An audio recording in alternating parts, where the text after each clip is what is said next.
May buntag mga kaigsunan, sa gihapon, dalay ko ng Diyos labos sa tanan.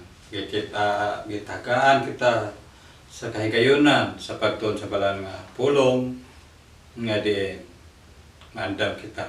Kining ato pagtuon mga kaigsunan, insahay kini alang sa ato may pagkinabuhi mga kaigsunan, samtang nga patay ang kalibutan ng mga kaigsunan. Akong pangusta dia, akong greet ang akong mga viewers, subscriber. Kumusta ka sa kanunay sa inyong pagputalinghod? Dako ko kalipay, pasalamat kaninyo nga di nakasunod ka mo sa atong mensahe nga ako pasalamat nga din kung wala mo, wala ako hatag inspired sa akong kulingon. Sa dako kay pasalamat kanyo mga viewers, mga subscriber. Atong tunang sunan bahin kini. So sa kaginikanan ngadto sa ilang mga anak. Kaya ito nakita magsunan, unsa nakaroon ang dagat sa kapanahon sa atong tunan magsunan. Adi pa tama ito sunahan sunan, sumala sa unandan, mga liyata sa Ginoo aron sa pagpangayo sa kalam espirituhan nga kalam. Labing kamahanan namo nga Dios amahan sa kanunay, mudangog kami kanimo Ginoong Hesus. Ikaw ang tinubdan sa tanan sa kalam, wala kami ara mahimo gawas kanimo. Panalangin ni Ginoo kini mong mensahe, makatag ka namo pagmamalandong. Pagyan po sa nako Lord, ako mga viewers, mga subscriber, uwan pa, mga kahigalan, akong tanan kaparintihan. Panalangin ni sila Ginoo. Doon naman sila suliran, problema sila kinabuhi, physical, spiritual, material, uwan pa. Naghangyo ako kanimo Ginoo, hatagi kasulbaran tanan, isip nga Orden Elder, tunggang tubang ako mga pagkampo sa ngalan ni Jesus. Amen. Mga kaigsunan atong tunan sa sinulat ni Haring Solomon sa Proverbs chapter 22 verse 6. Dinilingon, bansaya ang bata diya sa dalan nga iyang pagalaktan o bisan kun siya matigulan na siya dili mubiya gikan ni mga kaigsunan. Atong tuduan ang mga kabataan, train our child, then they will not depart from it. Kung unsa ang iyang nakatunan diya kanimong. Ato nakita magsunan karon ka panahon ng sunan. Gagmay pang mga bata, gatuon na og mga bisyo. Gatuon na og inom, sigarilyo, labi na karon ni kuya na tibuok naong siyuta kining drugs mga kaigsunan. Muni lisod kayo mga kaigsunan nga problema sa atong mga ginikanan. Sao na to pag control pag matuto niini. Kung dagko na magsunan, maglisod na mga kaigsunan. Busa na yun si Haring Solomon. Siya ang tambag alang sa ginikanan. Mansaya ang bata diya sa dalan siya pagalaktan o bisan kung siya matiguran na siya dili mubiya gikan niya na. Aduna ikay kasiguruhan sa iyong anak, sa iyong kabataan, bahin sa espirituhan.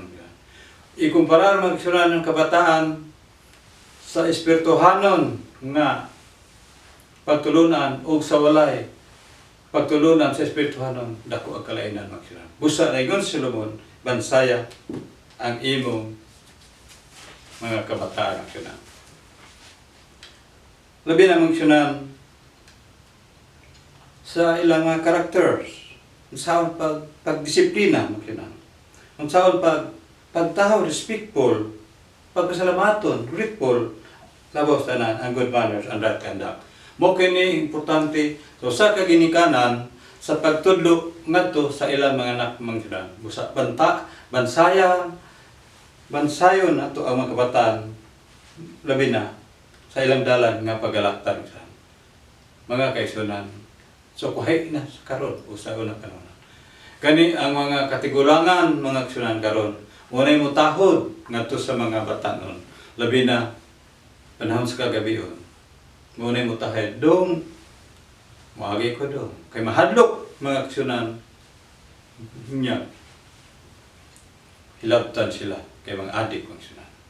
Busa na igon si Solomon, bansay ang bata.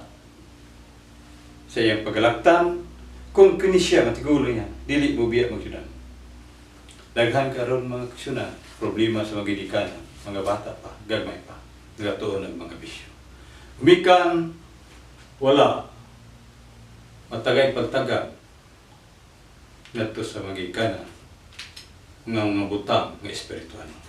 Tanan butang, labi na mga dunahan, kung unsay ba ngayon sa mga ilang kabutan, mahatag, sakyanan, kwarta sa lapit, edukasyon, mahatag na, apan ng usan, usa ka butang na malisod ihatag, ngadto sa usa ka ikanan, mga kaisunan.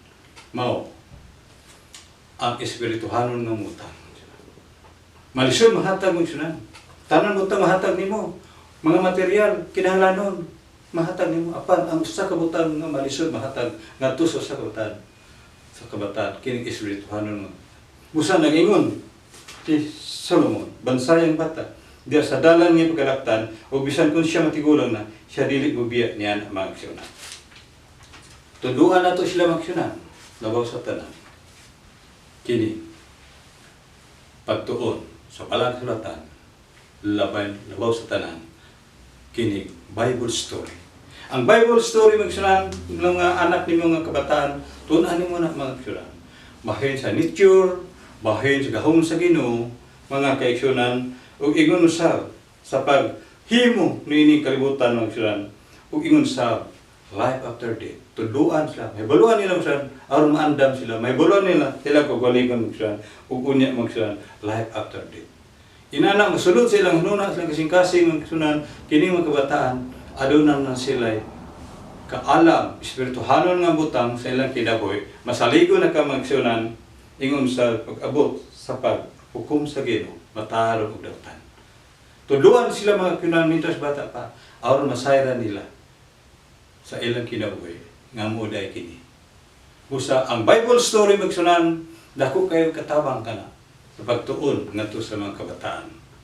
May kahadlok sa Ginoo, may pagtahod sila sa mga kinaiyahan, mga nature, ug masayran sa nila ang pagrespeto ngadto sa mga katigulangan. Gani mga igsunan dirita sa usa ka sugilanon ni Queen Esther. Si Queen Esther mga kaigsunan, siya gimatuto ni Mordecai nga iyang uyuan kay kuha naman siya magsunan. Wala na amahan, wala na siya inahan. Ang nagmatuto niya magsunan mao iyang uyuan mao si Mordecai. Dini mabasa nato tunan nato magsunan sa Esther chapter 2 verse 20 magsunan diri. Chapter 2 verse 20 Esther magsunan. Si Esther wala pa manghibalo sa iyang kaubanan ni sa iyang katawhan. Igon sa gisugo ni Mordecai kaniya. Kay si Esther nagtuman sa sugo ni Mordecai sama sa dito nga nagatubo pa siya uban kaniya. Mga kaigsunan, nagatubo si Esther ngadto sa iyang uyuan nga si Mordecai. Gimatuto siya ni Mordecai. Niabot ang panahon magsunan si King Ahasuerus kay iya magipalaya si Batsi magsunan kay wala man mo tambong sa inugarasyon paghapi-hapi ni King Ahasuerus. Ni himong po siya sa iyang kaugalingon nga kuan paglipay-lipay busa na sugo sa Ahasuerus. Busa ingon si Ahasuerus ipapahawa siya. Busa gitambagan siya sa iyang mga eunuko ngayon kagol King Ahasuerus. Daghan mga kababainhan nini sa ato nga nasod, sa ato nga lugar, labi na kining mga uban nga ato na-capture ng mga katawhan sa Juda. Na-capture man sa Babylon. Usa, si Esther napilian mga kaigsunan. Sa si Esther nahimo na asawa ni King Ahasuerus, nahimo siyang reyna magsunan. Nabot ang panahon, kini si Aman magsunan. Gusto ni Aman magsunan nga tanan mga Hudiyo mutahod kaniya, muluhod kaniya, musaludo kaniya, kay nagsalig man siya magsunan. Gitagaan siya full authority ni King Ahasuerus nga diin unsa iyang pagabuhaton iyang sundon mga kaigsunan. Paglabay niya diya sa dalan si Mordecai, wala mo luhod, wala mo tahod kaniya. Kay ngano man, kay tawo man siya. Usa, niabot ang panahon. Nihatag og order si Aman nga ipapatay ang mga Hudyo pan mga Kiyunan. Gisumbong ni Mordecai ngadto siyang adopted yang pagmangkon si Esther nga di pamatyo ng mga Hudiyo, bata o tigulang. Usa. Si Esther, wala niya pasagdi ang iyang makatawhan ng mga Hudiyo. Iyang giluwas mga igsunan. Giluwas niya magsunan, pinaagi sa paghangyo niya kang King Asero nga taga-kagawasan. Unya, kato si Aman nga taas kayo, garbo nga gusto magpatahod sa mga Hudiyo, naghimo siya bitayanan nga ipabitay dito niya ngadto kang Mordecai, mga kaigsunan. Siya naunay magsunan. Siya mo ibitay. Busa si Esther sa pagmatuto ni Mordecai, diha kaniya wala mawala sa kasing-kasing huna ni Esther ang pagtulunan nga dili niya talikdan ang iya usab mga katawan. Busa si Esther mga kaigsunan, wala niya talikdi ang iyang katawan mga Hudiyo sa liuntayan o krisis nga pamatyo siya. Iyang giluwas mga kaigsunan. Adunay espirituhanon nga banghuna, espirituhanon kasing-kasing Esther, gitabangan niya ang iyang katawan mga Hudiyo mga kaigsunan. Busa nini mga kaigsunan, bansaya ang bata diha sa dalan sa iyang pagalaktan o bisan kung siya matigulang na, siya dili mo biya niya na. Inini mga kaigsunan, si Mordecai, iyang gibansay si Esther sa iyang pagkabata o hantod sa pagkadako ni Esther, nahamtong siya, nadalaga, nasawa siya ni King Asero. Wala niya biyay ang iyang katawan ng mga Hudiyo. Busa giluwas niya siya. Nautod ang magsunan, kini nga sugilanon, kini nga pagtulunan alang sa mga kabataan, isip sa kaginikanan, malisod na itong mahatag sa atong anak, kining mga butang na espirituhanon. Tanang material atong hatag, apat espirituhanon nga butang, malisod mahatag nga to sa usaka, ginikanan nga to sa anak apat. Pinaagi sa balang kasulatan, pinaagi sa Bible story, atong magihan ang atong anak sa pagtulunan sa espirituhanon.